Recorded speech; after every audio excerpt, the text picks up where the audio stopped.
पिता, पुत्र और पवित्र आत्मा के नाम पर आमीन।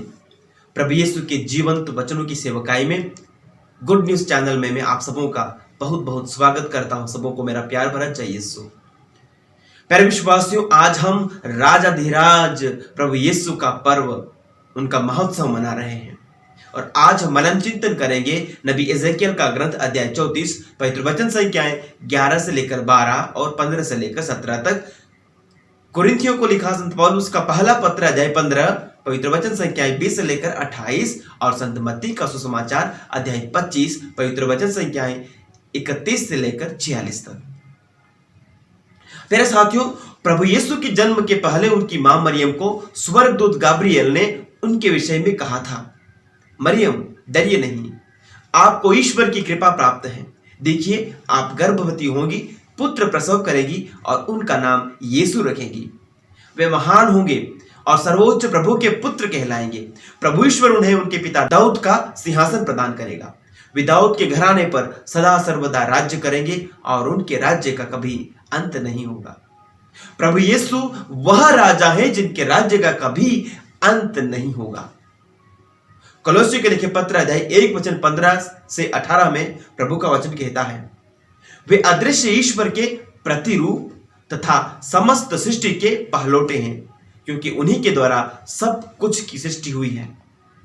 वह समस्त सृष्टि के पहले से विद्यमान है और समस्त सृष्टि उनमें टिकी हुई है, इसलिए वह सभी बातों में सर्वश्रेष्ठ है। ईश्वर ने चाहा कि उनमें सब प्रकार की परिपूर्णता हो, इसलिए प्रभु यीशु एक सर्वश्रेष्ठ व सर्वोपरि राजा है। पर वे कहते हैं, मेरा राज्य इस संसार का नहीं है। यदि मेरा राज्य इस संसार का होता तो मेरे अनुयायी लड़ते और मैं यहूदियों के हवाले नहीं किया जाता, परंतु मेरा राज्य यहां का नहीं। संत यूहन्ना अध्याय 18 पवित्र वचन संख्या 36। यह साफ तौर पर जाहिर है कि यीशु का राजत्व इस संसार के लिए नहीं था। वे दुनिया के सब राजाओं से भिन्न थे, अलग थे। उनका राज्य मुकुट कांटों का था। जो राजकीय वस्त्र उन्हें पहनाया गया था वो मजाक व बेइज्जती का प्रतीक लाल चौगा था। उनका राजदंड सरकंटा था, जिसे दुश्मनों ने उनके ही सिर पर मारा था। ख्रिस्त ने न तो दुनिया की जाने माने राजाओं की श्रेणी में खुद को गिने जाने का दावा किया और न ही किसी राजा की बराबरी करना चाहा। उन्होंने हर प्रकार के सांसारिक वैभव, शान और शौकत को ठुकरा दिया। उनका जन्म एक छोटी सी गौशाला में हुआ, क्योंकि उनके लिए सराय में जगह नहीं थी। संत लूकास अध्याय 2 वचन 7। उनके सार्वजनिक जीवन की शुरुआत के पहले जब शैतान उन्हें अत्यंत ऊंचे पहाड़ पर ले गया और संसार के सारे राज्य और उसका वैभव दिखलाकर उससे बोला, यदि आप दंडवत कर मेरी आराधना करें तो मैं यह सब आपको दे दूंगा। यीशु ने उत्तर दिया, हट जा शैतान, लिखा है अपने प्रभु ईश्वर की आराधना करो और केवल उसी की सेवा करो। मत्ती अध्याय 4 वचन 8 से लेकर 10 तक। क्रूस पर मरते समय जब सैनिकों ने उनकी हंसी उड़ाते हुए उनसे कहा, यदि तू यहूदियों का राजा है तो अपने को बचा, तो प्रभु ने वहां पर भी अपनी निजी महिमा दिखाने के लिए अपनी शक्ति का प्रदर्शन नहीं किया। जब हमारे प्रभु ने 5 रोटियों और 2 मछलियों से 5000 से अधिक लोगों को भोजन कराया तो लोग उन्हें राजा बनाने के लिए ले जाना चाहते थे, लेकिन प्रभु यीशु राजा बनने से इनकार कर देते हैं, क्योंकि वे सांसारिक राजा बनना नहीं चाहते थे। उनका राज्य इस दुनिया के राजाओं जैसा धन दौलत, शक्ति, सेना, साम्राज्य, जमीन जायदाद वाला राज्य नहीं। वह तलवार, बंदूक, हथियार लेकर लड़ने वाले राजा नहीं, परंतु एक चरवाहे की तरह अपनी भेड़ों की देखभाल करने वाले राजा हैं। जैसा कि आज के पहले पाठ में हम पढ़ते हैं, वचन कहता है, मैं स्वयं अपनी भेड़ें चराऊंगा और उन्हें विश्राम की जगह दिखाऊंगा। जो भेड़ें खो गई हैं मैं उन्हें खोज निकालूंगा, जो भटक गई हैं मैं उन्हें लौटा लाऊंगा, जो घायल हैं उनके घावों पर पट्टी बांधूंगा, जो बीमार हैं उन्हें चंगा करूंगा, जो मोटी और भली चंगी है उनकी देख रेख करूंगा। मैं उनका चरवाहा होऊंगा और वो मेरी भेड़ें होंगी। यह है हमारा राजा और ऐसा है उनका राज्य। ईश्वर का यह राज्य हम मनुष्यों की आसान पहुंच से दूर था। हम मनुष्य हमारे पापों के कारण इस राज्य से दूर हो गए थे, इसलिए हमारे राजा स्वयं इसे हमारे करीब लेकर आए हैं। प्रभु के आगमन पर संत यूहन्ना बपतिस्ता कहते हैं, समय पूरा हो चुका है, ईश्वर का राज्य निकट आ गया है। संत मार्कुस अध्याय 1 पवित्र वचन संख्या 15। प्रभु यीशु के इस धरा पर आगमन के साथ ईश्वर का राज्य हमारे निकट, हमारे करीब, हमारे पास आ गया है और उसमें प्रवेश करने के लिए वचन कहता है, पश्चाताप करो और सुसमाचार में विश्वास करो। यदि हमें ख्रिस्त राजा की प्रजा बनना है, शैतान व उसके पाप व अंधकार के राज्य तथा उसकी शक्तियों से छुटकारा पाना है, तो हमें हमारे गुनाहों पर पश्चाताप करना होगा व सुसमाचार में विश्वास करना होगा। स्वयं को ईश्वर की आत्मबोध के सामर्थ्य के सम्मुख समर्पित करना होगा। ईश्वर के राज्य की स्थापना करने का आधार है इंसान का ईश्वर से मेल मिलाप, उस सदियों पुराने रिश्ते को पुनः जोड़ना जिसे हमारे आदि माता पिता के पाप के द्वारा तोड़ दिया गया था। इस मेल मिलाप का जिम्मा हमारे प्रभु यीशु ने, हमारे राजा ने अपने ऊपर लिया।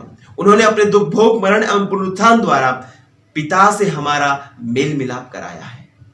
प्रभु यीशु हमारे लिए क्रूस पर इसलिए मरे कि शैतान के राज्य का अंत हो जाए और प्रभु हम पर सदा सर्वदा के लिए राज्य करें, वो हमारे दिलों पर शासन करें। बपतिस्मा में प्रभु यीशु को धारण करके हम ज्योति की संतान बन गए हैं। संत पौलुस हमसे कहते हैं, थिस्सलुनीकियों को लिखा पहला पत्र अध्याय 5 वचन 4 में, भाइयों आप लोग अंधकार में नहीं हैं, आप सब ज्योति की संतान हैं, हम रात या अंधकार के नहीं हैं। अतः यदि हम ख्रिस्त राजा की प्रजा बन गए हैं तो हम सब का ये फर्ज बनता है कि हम अंधकार के कार्यों को छोड़ दें और ज्योति के कार्यों को करने वाले बने। हम ईश्वर का राज्य फैलाने वाले बने। प्यारे विश्वासियों, आज का यह पर्व ख्रिस्त राजा की जय, प्रभु हमारा राजा है आदि नारे लगाने या गीत गाने भर तक सीमित नहीं रहना चाहिए। प्रभु आज हमें हमारी आध्यात्मिक नींद से जागने के लिए हमारा आह्वान करते हैं। प्रभु हमें अंधकार की शक्तियों से लड़ने को कहते हैं। प्रभु कहते हैं आप संयम रखें और जागते रहें। आपका शत्रु शैतान दहाड़ते हुए शेर की तरह विचरता है और ढूंढता रहता है कि किसे फाड़ खाए। आप विश्वास में दृढ़ रहकर उसका सामना करें, क्योंकि हम देखते हैं आज शैतान विभिन्न रूपों में अपने राज्य का विस्तार करते जा रहा है। किसी भी दिन का अखबार उठाकर देख लीजिए या न्यूज चैनल खोलकर देख लीजिए, 70 से 80% खबरें शैतान के राज्य से ताल्लुक रखती हैं। कहीं लड़ाई तो कहीं दंगे, कहीं बलात्कार तो कहीं हत्या, कहीं आतंकी हमला तो कहीं नरसंहार, कहीं चोरी तो कहीं धर्म के नाम पर खून खराबा, कहीं ठगबाजी तो कहीं राजनीतिक सत्ता के लिए बेईमानी, धोखाधड़ी व झूठ फरेब। शैतान धीरे धीरे अपने वर्चस्व को व अपने राज्य का विस्तार करते जा रहा है। उसके लुभावने प्रलोभन से वह अधिक से अधिक लोगों को अपनी ओर खींच रहा है। इसलिए प्यारे विश्वासियों, प्रभु ने हमें अपने राज्य की एक निष्क्रिय प्रजा बनने के लिए नहीं बुलाया है, परंतु हम सबको एक सक्रिय सैनिक की तरह, एक सक्रिय सैनिक बनकर शैतान के विरुद्ध लड़ने के लिए बुलाया है।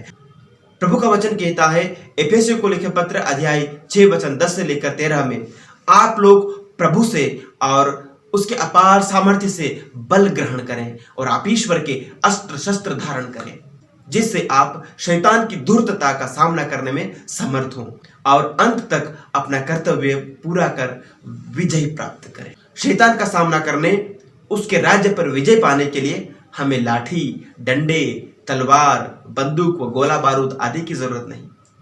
हमें ईश्वर के अस्त्र शस्त्रों को धारण करने की जरूरत है। और ये अस्त्र शस्त्र क्या है? संत पौलुस हमें बताते हैं ईश्वर के अस्त्र शस्त्र हैं सत्य का कमरबंद, धार्मिकता का कवच, शांति व सुसमाचार के जूते, विश्वास की ढाल, मुक्ति का टोप व आत्मा की तलवार यानी ईश वचन। जो इन आध्यात्मिक अस्त्र शस्त्रों से लेस नहीं होगा वह शैतान के द्वारा आसानी से अपने वश में कर लिया जाएगा और शैतान उससे वही सारे कार्य करवाएगा जो ईश्वर के राज्य के विरुद्ध है। आज के पहले पाठ में प्रभु का वचन कहता है, मेरी भेड़ों, तुम्हारे विषय में प्रभु ईश्वर यह कहता है, मैं एक एक करके भेड़ों, मेढ़ों और बकरों का न्याय करूंगा। जी हाँ, यदि हम भेड़ें अपने चरवाहे की आवाज सुनकर उनके आदेशानुसार नहीं चली तो हमें, जैसा आज के सुसमाचार में बाएं खड़े लोगों से कहा गया, वैसा कहा जाएगा, शापितों, मुझसे दूर हट जाओ, उस अनंत आग में जाओ जो शैतान और उसके दूतों के लिए तैयार की गई है। परंतु यदि हम उनकी वाणी सुनते हैं, आध्यात्मिक हथियारों से खुद को मजबूत बनाते हैं और ईश्वर के आदेशों पर चलते हैं, उनकी आज्ञाओं का पालन करते हैं, धार्मिकता पर चलते हैं, दूसरों के प्रति प्रेम, दया और करुणा का भाव रखते हैं, तो हमारे राजा हमसे कहेंगे, मेरे पिता की कृपा पात्रों, आओ और उस राज्य के अधिकारी बनो जो संसार के प्रारंभ से तुम लोगों के लिए तैयार किया गया है। आमीन।